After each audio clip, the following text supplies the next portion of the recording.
Bapa di dalam surga, kami mengucap syukur kepadamu.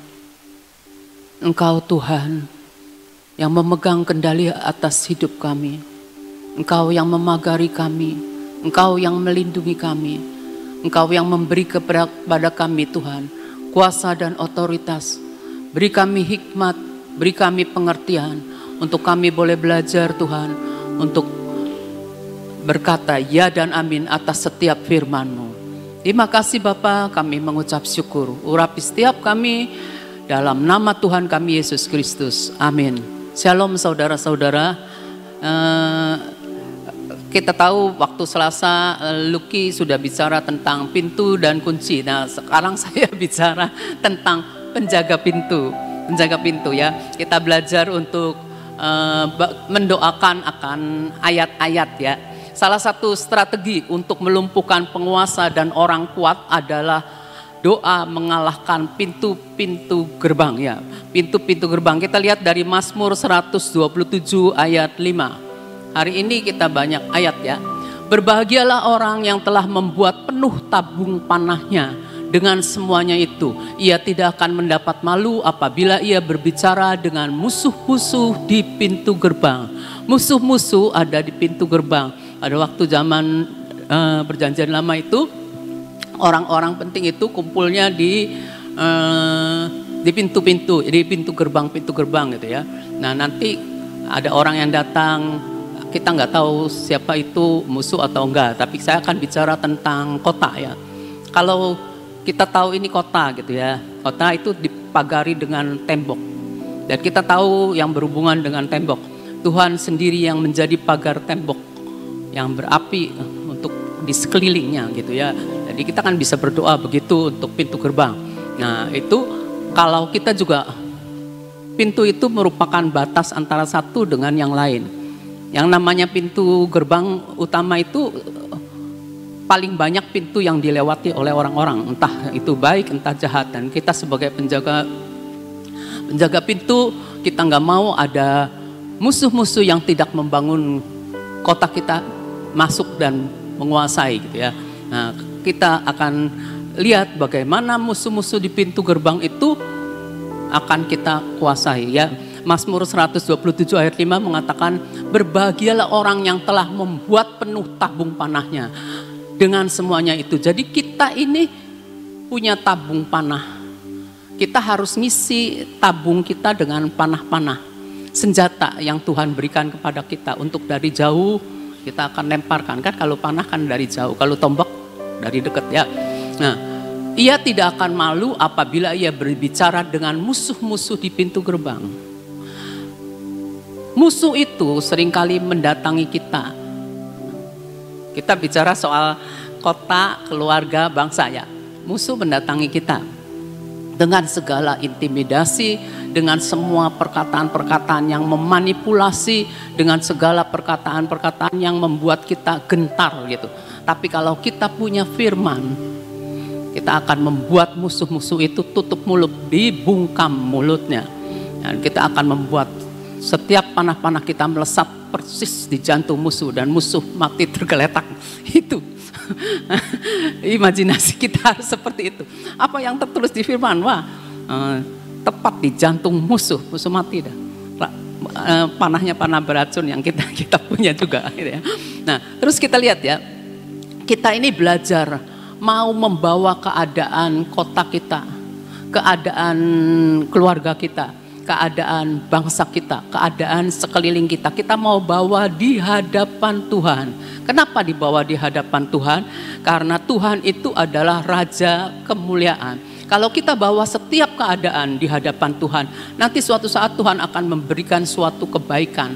Entah kebaikan apa kita nggak tahu, tapi kita tahu bahwa ketika kita berdoa, kita menaikkan doa-doa kita, Shalom Tuhan itu turun atas permasalahan kita, atas keluarga kita, atas kota kita, atas bangsa kita.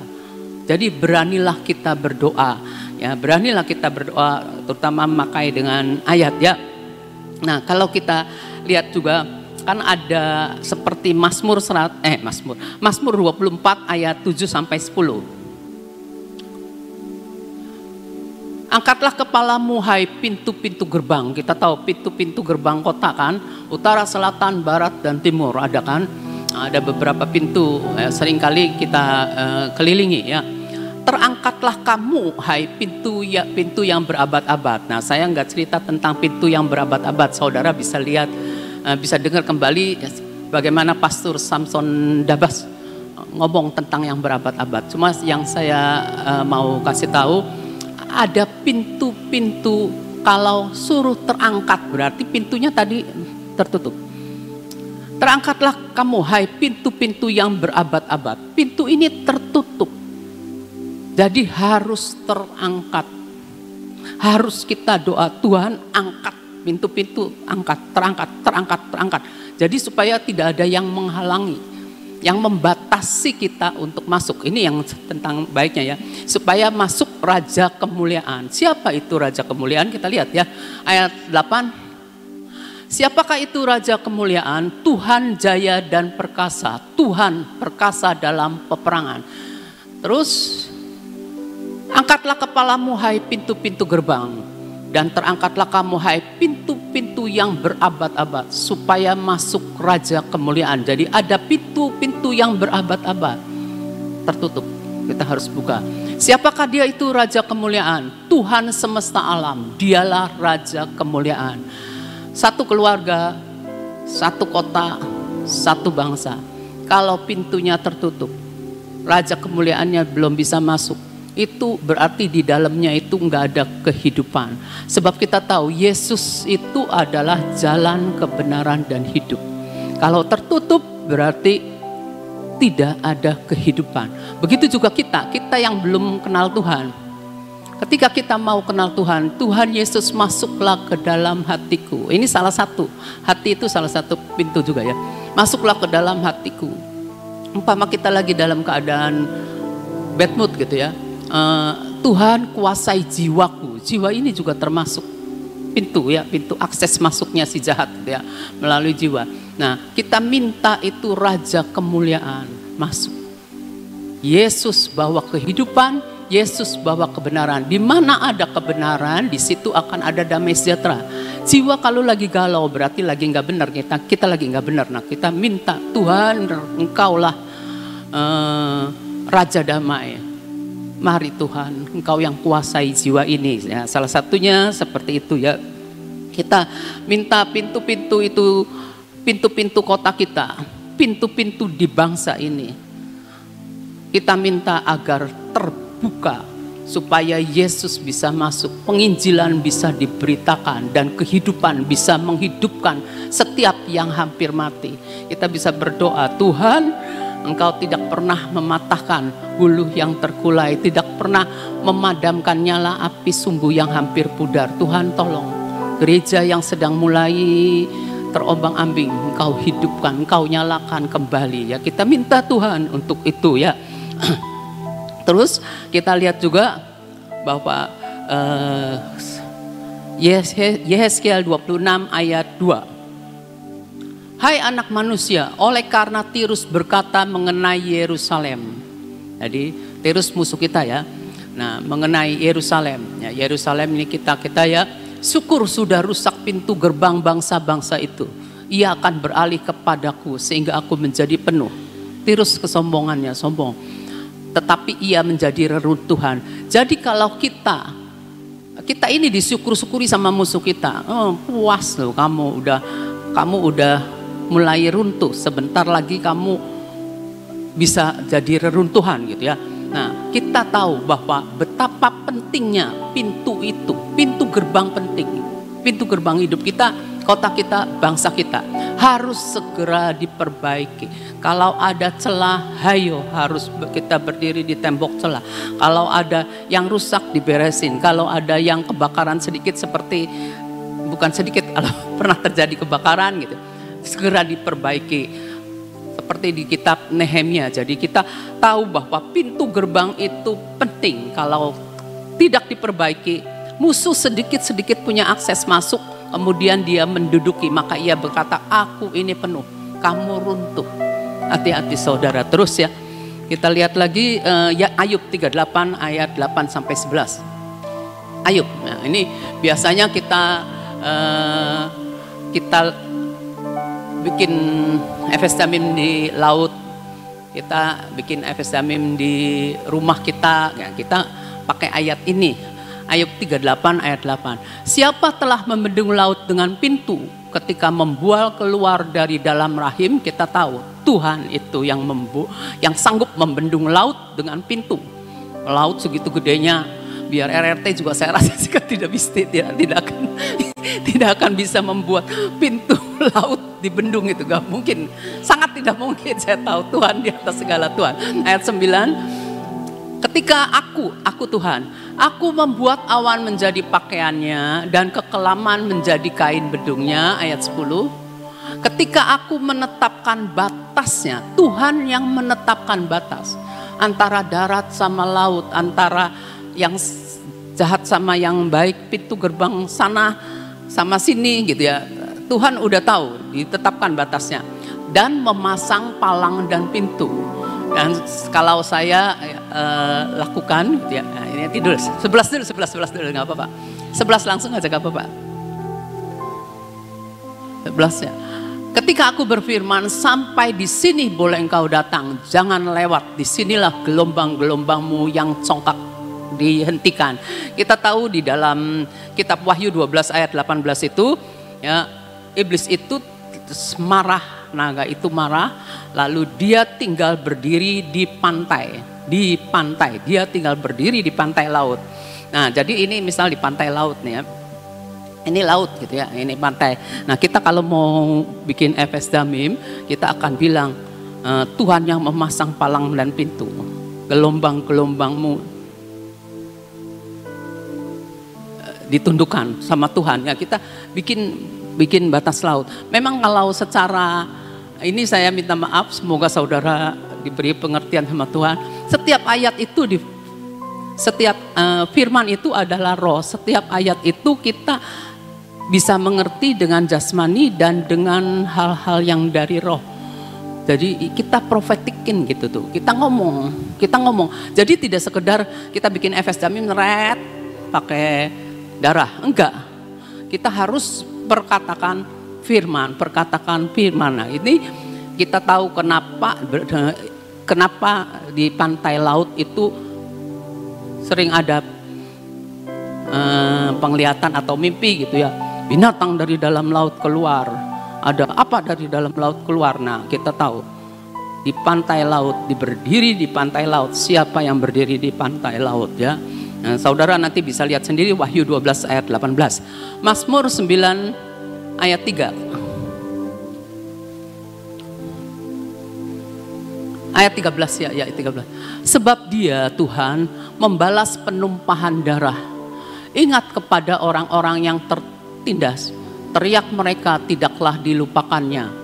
Ayat 14 punya saya enggak gitu tuh.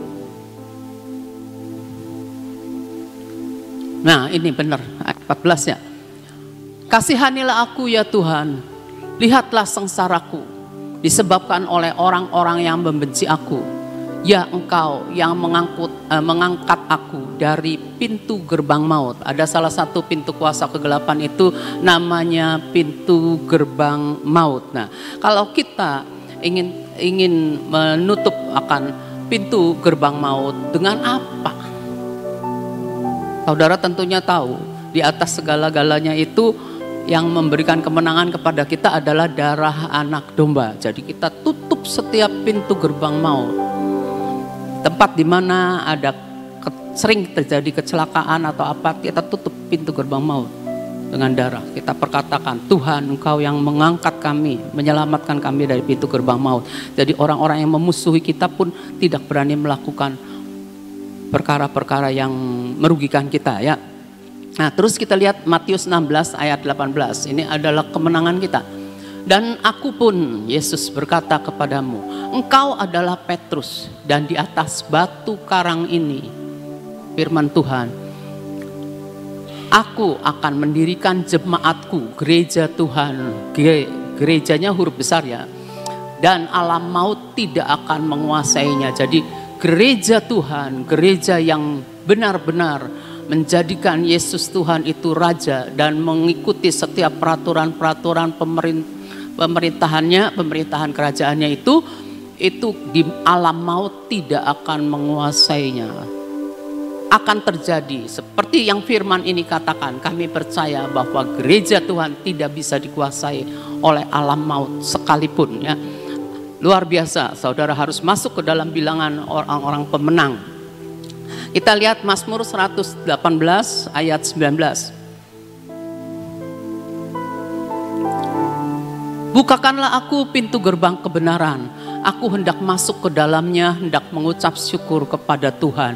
Jadi setiap kali kita harus berdoa, Tuhan, aku mau masuk pintu gerbang kebenaran. Aku hendak mengucap syukur, menyembah Tuhan dalam roh dan kebenaran. Dan aku pengen untuk kebenaran itu memerdekakan aku. Kita berdoa supaya pintu-pintu kota kita, pintu-pintu banyak orang di kota ini terbuka pengertiannya, agar Tuhan berikan hikmat untuk memasuki setiap kebenaran firman Tuhan yang diberitakan, ya. Terus Mazmur 147 ayat 13. Ini mirip, ya. Sebab Tuhan meneguhkan palang pintu gerbangmu dan memberkati anak-anakmu di antaramu. Tuhan sudah bikin palang pintu di dalam hidup kita. Sudah bikin, ya. Kenceng kan? Tapi kita ini seringkali lihat fakta, dengar berita, goyah hatinya, mulai khawatir gitu, ya. Mulai khawatir. Nah, kita berdoa, Tuhan teguhkan palang pintu gerbangku, Tuhan. Berkati aku, Tuhan.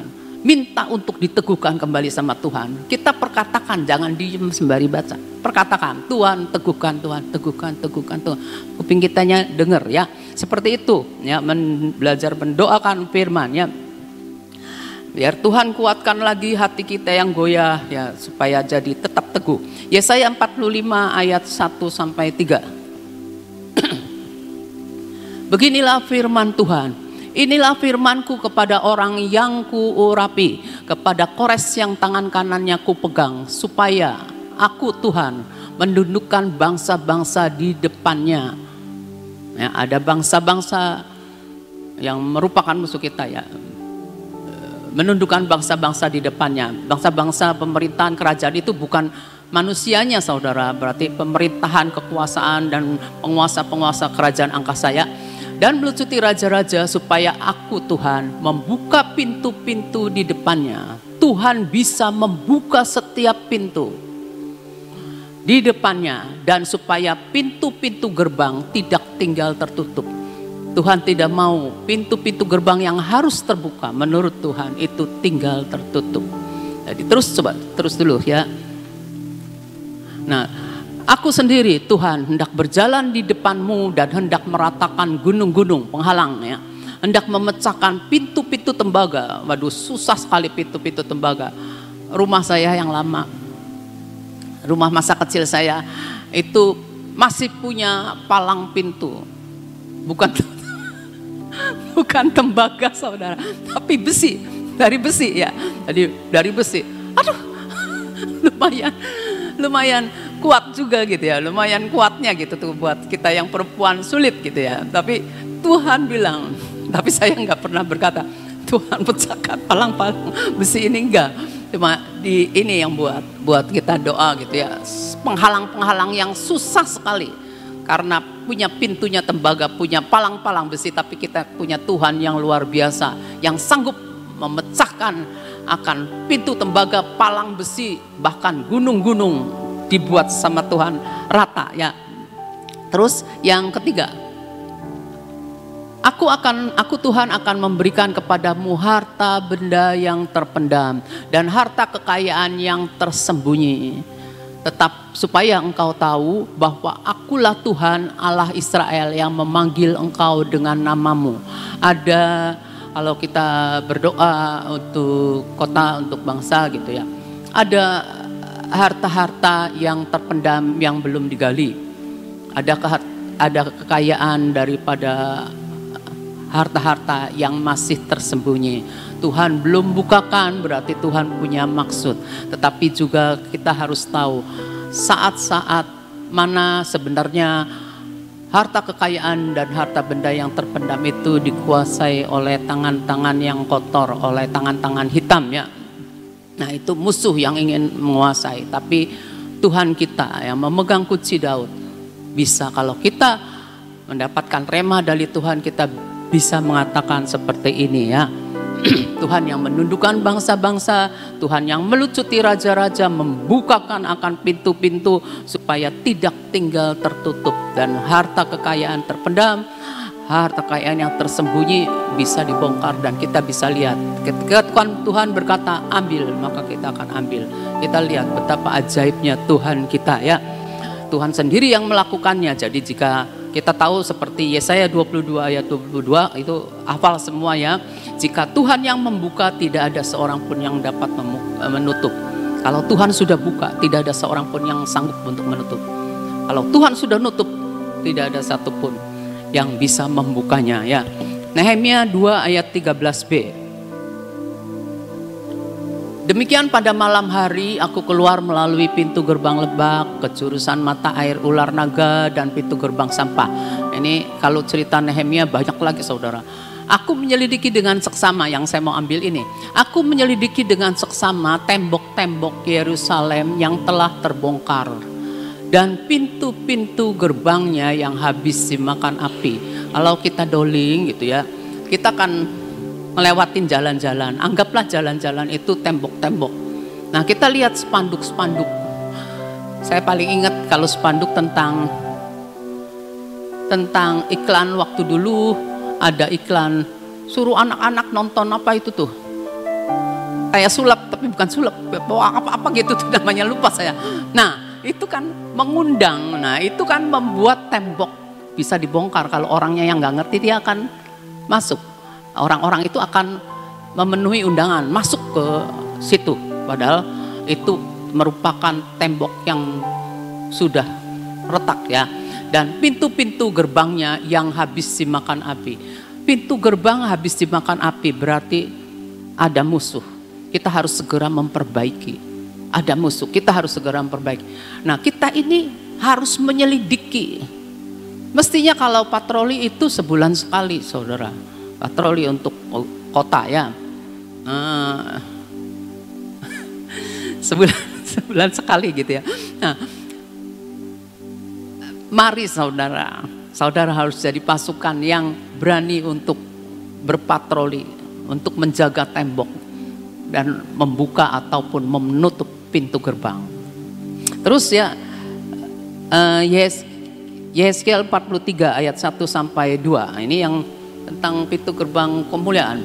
Lalu dibawanya aku ke pintu gerbang, yaitu pintu gerbang yang menghadap ke sebelah timur. Pintu gerbang yang menghadap ke sebelah timur itu melambangkan kemuliaan Allah. Kita tahu sebelah timur melambangkan kemuliaan Allah ya. Terus Yesaya 60 ayat 11. Ayat 2 belum ya? Sungguh kemuliaan Allah Israel datang dari sebelah timur, dan terdengarlah suara seperti suara air terjun yang menderu, dan bumi bersinar karena kemuliaannya. Jadi tentang kemuliaan kalau sebelah timur. Terus Yesaya 60 ayat 11 ya. Pintu-pintu gerbangmu akan terbuka senantiasa baik siang maupun malam. Kita sering perkatakan kalau kita lewat pintu gerbang, turun di pintu gerbang, kita ngomongin ke pintu gerbangnya ya. Supaya orang-orang dapat membawa kekayaan bangsa-bangsa kepadamu, sedang raja-raja mereka ikut digiring sebagai tawanan. Kalau kita nih ya tim gitu, saya kasih tahu setiap pintu gerbang, kita ngomong di pintu gerbang sambil bawa anggur darah ya. Kita omong ke pintu gerbang dalam nama Tuhan Yesus, pintu gerbang ini. Nah kita mau buka atau mau tutup?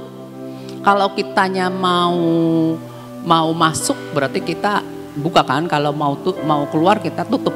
Pintu gerbang ini tertutup untuk setiap hal-hal yang tidak membangun kota kita, tutup. Untuk setiap kuasa-kuasa kegelapan yang ingin masuk tidak boleh.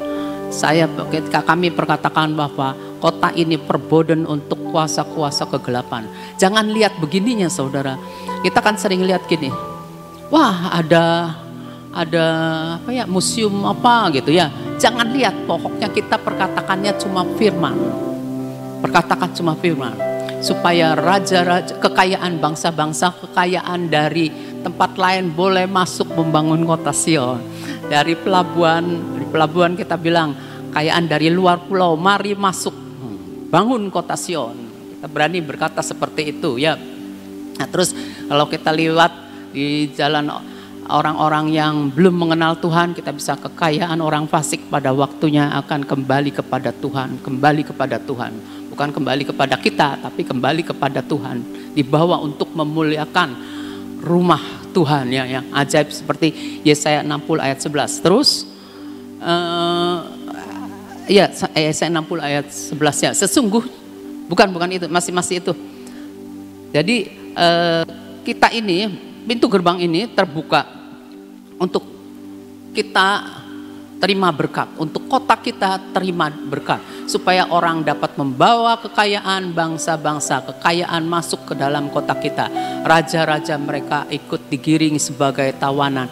Raja-raja mereka itu tawanan-tawanan kita, roh apa ya, digiring sebagai tawanan, terikat, ditawan ya.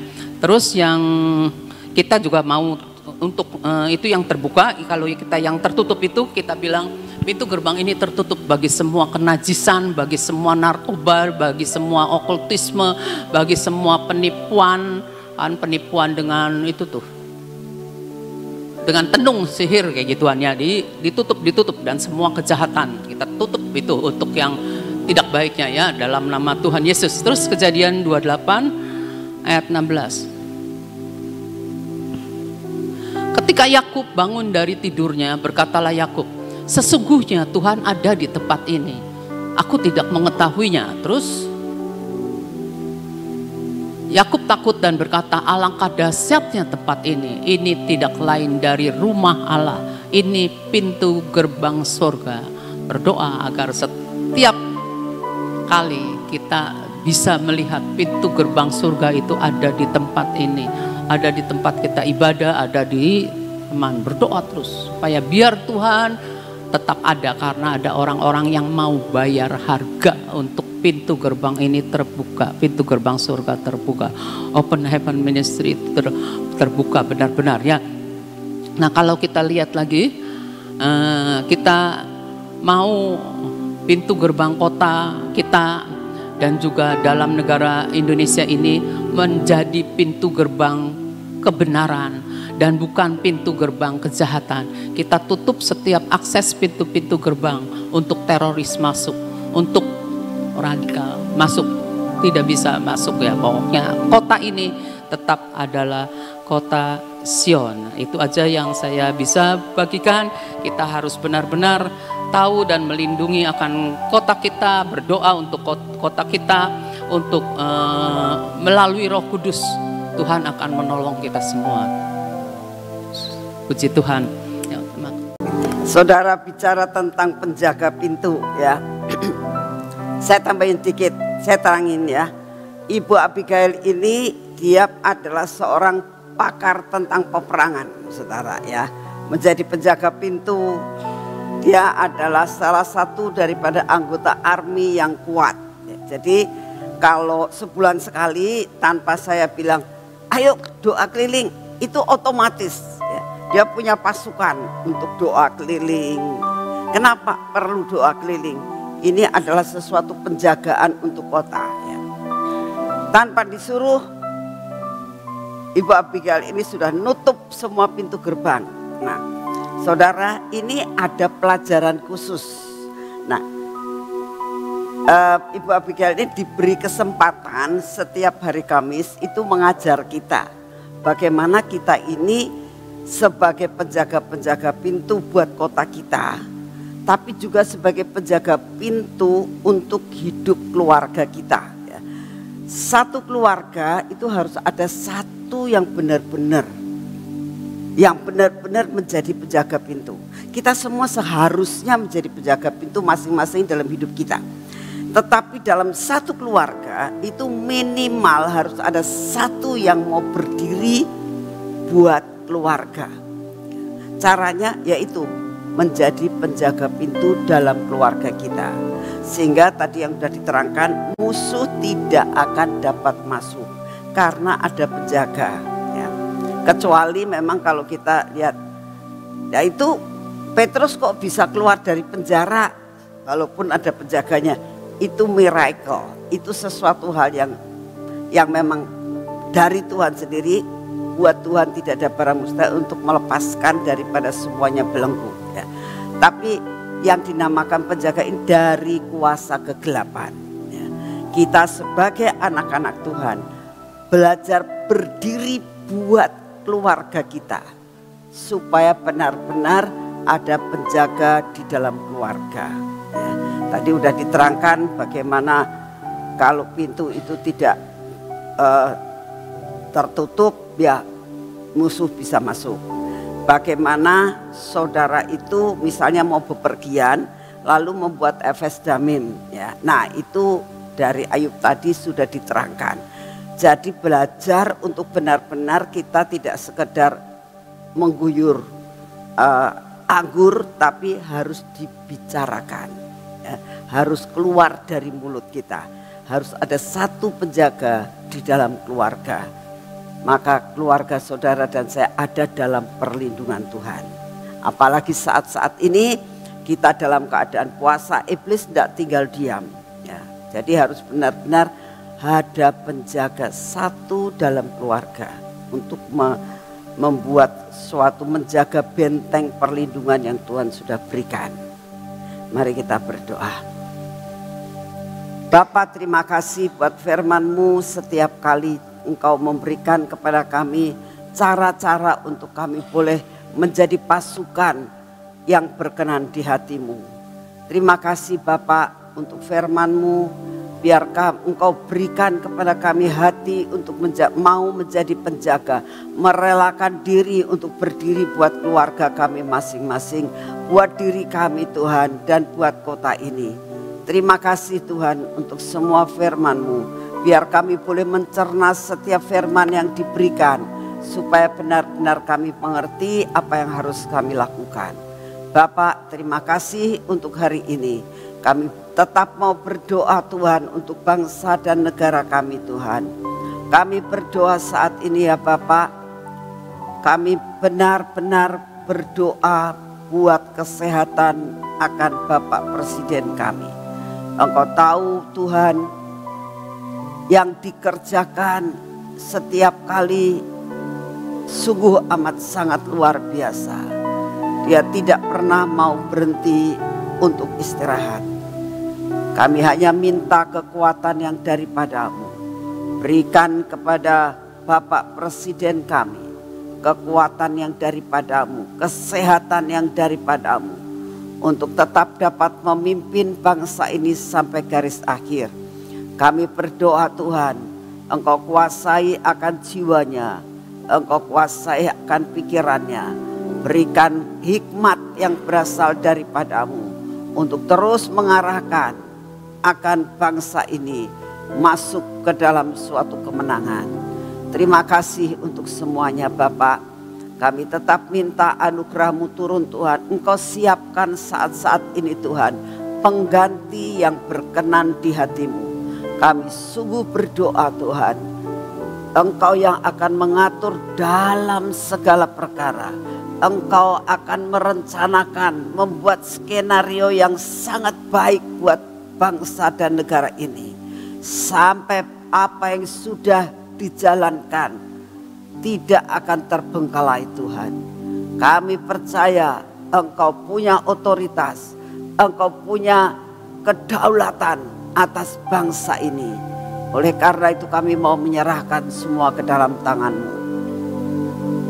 Kami juga berdoa untuk semua bencana-bencana alam yang saat ini ada. Bapa, biarlah semua yang Kau izinkan terjadi, buat semua secara minimal. Kami berdoa juga lawatan supaya terjadi Tuhan. Kami berdoa biarlah lawatan terjadi di seluruh Indonesia. Lawatan terjadi di 5 benua. Tuhan, kami sangat merindukan sebelum kedatangan-Mu ke dunia ini Tuhan. Kami minta di dalam nama-Mu. Sebelum Engkau ada dan menampakkan diri di awan-awan, biarlah tergenapkan semua apa yang sudah ada dalam hitungan-Mu Tuhan. Sampai banyak jiwa-jiwa yang diselamatkan. Terima kasih untuk kasih setia-Mu. Bapa, kami mengucap syukur untuk segala sesuatu yang boleh kami doakan pada saat ini. Kami berdoa bagi setiap anak-anak-Mu yang saat ini menghadapi masalah, menghadapi sakit penyakit, masalah yang bermacam-macam, baik masalah keluarga maupun masalah perekonomian. Tuhan, datanglah Bapak, berikan jalan, Engkau pintu untuk mereka Tuhan. Pada saat pintu tertutup, Engkau bukakan pintu-pintu itu Tuhan, sehingga mereka mengalami suatu jalan keluar apa yang harus mereka lakukan. Terima kasih untuk semuanya. Kami percaya Tuhan bahwa Engkau mempunyai sesuatu planning yang luar biasa buat setiap hidup kami sebagai anak-anak-Mu. Terima kasih Tuhan, kami percaya pertolongan-Mu tidak pernah terlambat. Kami mengucap syukur untuk semuanya ini. Dan saat ini ya Tuhan, kami tetap minta kekuatan baru. Kami minta daya Tuhan tubuh yang baru. Kami minta kesehatan yang sempurna Tuhan memasuki tubuh kami. Daya tahan tubuh kami ini Tuhan akan mengusir semua yang tidak baik dalam hidup kami. Semua virus yang tidak baik akan keluar daripada tubuh kami. Segala sakit penyakit keluar daripada tubuh kami. Terima kasih untuk kasih setia-Mu. Di dalam nama Tuhan Yesus, mari kita masuk dalam pengurapan.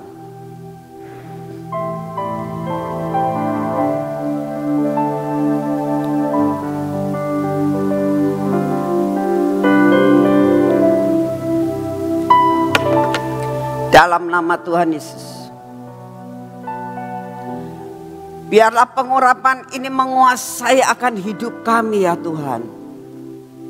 Menguasai mata kami, telinga kami Tuhan, bibir, mulut kami dan hati kami. Bapa, biarlah sungguh-sungguh seluruh hidup kami ada di dalam kontrol daripada-Mu. Semua yang tidak baik dalam hidup kami, kemalasan kami Tuhan, kebodohan kami, Engkau patahkan di dalam nama Tuhan Yesus. Engkau berkati pekerjaan kami dengan tangan kami Tuhan hari ini. Engkau berkati perjalanan kami hari ini dengan kaki kami. Biarlah pada hari ini ya Tuhan, Engkau memimpin perjalanan kami, Engkau memimpin tangan kami. Sehingga berkat yang Kau sediakan buat kami, kami terima utuh pada hari ini. Kami percaya Tuhan, Engkau tidak pernah terlambat dalam menolong kami. Dan Kau akan memberikan yang terbaik dalam hidup kami. Berkat-Mu kami terima dengan utuh. Di dalam nama Tuhan Yesus. Makasih untuk kasih setia-Mu. Dalam nama-Mu kami sudah berdoa. Amin. Tuhan memberkati saudara semuanya. Selamat pagi.